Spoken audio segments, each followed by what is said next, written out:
Okay, Lowe's 2725. This is customer Smith02. This is a customer we're working with for some new cabinets in a galley type kitchen. So we'll take a look real quick at the layout. We have a straight run section over here where the stove is and where the refrigerator is, up against a right hand wall. One of the principal complaints is that right hand door does not open far enough. There's only a 38.5-inch opening right there, so I can tell you that's the reason why.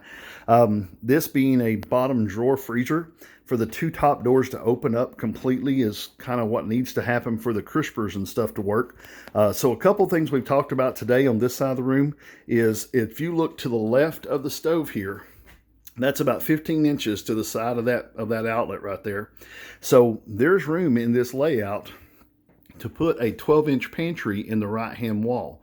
Now, there's two ways to do that. One way is to make this about a 9-inch upper, lower, and then put your stove back and move it over, 0 inches. That just leaves it right where it's at, 9-inch upper, 9-inch lower, substitute that 12 inches over there on the other side. And then up here, he'd like to see whether or not that could be made to depth at 24 inches with an M panel, probably a 3/4 inch WTEP on the left-hand side. These are 8-foot ceilings with a stomp ceiling, so we can go to the ceiling with like a 39-inch upper and a 3-inch CM8. There is no finished molding in the room, so that molding would be just fine. But it is 95.5 average. There's some places it's 96 and some places 95.5. So there is a little bit of a movement in the ceiling in the house. So that's one way, is to put a pantry there, take it out of these two cabinets. That little cabinet, right, that little receptacle right there is actually more than 12 inches it would cover. So that receptacle would end up being behind the refrigerator. Then over here, if we decided to do it another way, it's to slide the stove over. If we slide the stove over 12 inches and keep these two at 21 inches, then that would all still work out the same way, because again, between the end of the stove and the side of the outlet is about 15 inches. So there's more room to do it there. Now, if you're looking at the stove, I don't see the position of the water line behind here. I'll double check that. Just something I just thought of. I'll double check that for you to make sure the water line's not going to be interfering with a 12-inch pantry. It shouldn't. So let's turn around and look at this side of the room. Now, this side of the room, first thing to notice is there is no moldings on the window, okay? And because there's no moldings around the windows, the margins that we have on those windows are about 2.5 inches on either side right now. We don't want to come any closer than that, but we do definitely want to have the cabinetry on the left and right about the same. Now, one thing we talked about today was possibly putting a pantry or something here, but we do have, again, a 12-inch cabinet here on the bottom, 12-inch on the left, so then you'll be your dishwasher right up against a pantry. So pretty much locked in on what this layout is for this side on the sink area. But as far as the corner goes, right now they have a voided corner section. If you take a look, there's a side of a cabinet in there, side of a cabinet in there. And so what's here is actually a reverse access door. See that? And the drawer underneath the 12-inch overhang, which is all kinds of practical. Basically, what we're looking at is 63 inches of cabinet, or sorry, 60, I think it was 60 inches of cabinet to come out to this length. Been showing him some of the cabinets that show are peninsula cabinets on either side. Also been showing him some of the rear access entry for this.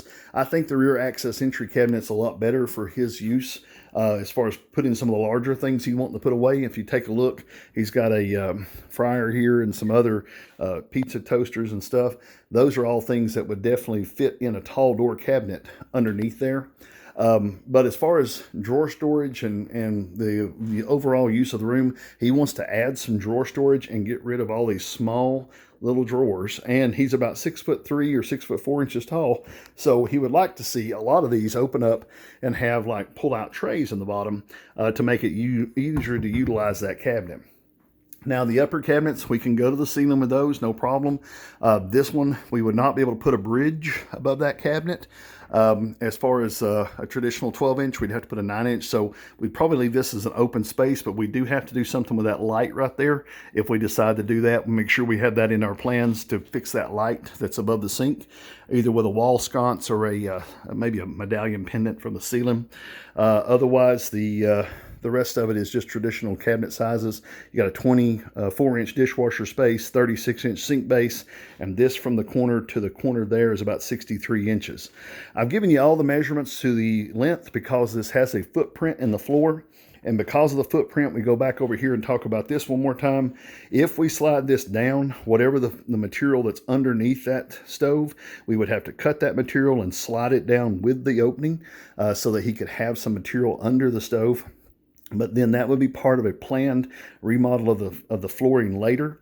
Same thing here. If we decide we're going to move this over 12 inches and take up some of this space, then we need to for sure cut out and bring some of that flooring over so that we don't have such a big gap underneath the refrigerator. Again, it would not be anything that's properly patched. It'll just be pieced in because, again, it's not something that we're able to fix. We don't have any more of this flooring. We don't have any more of this to be able to repair with.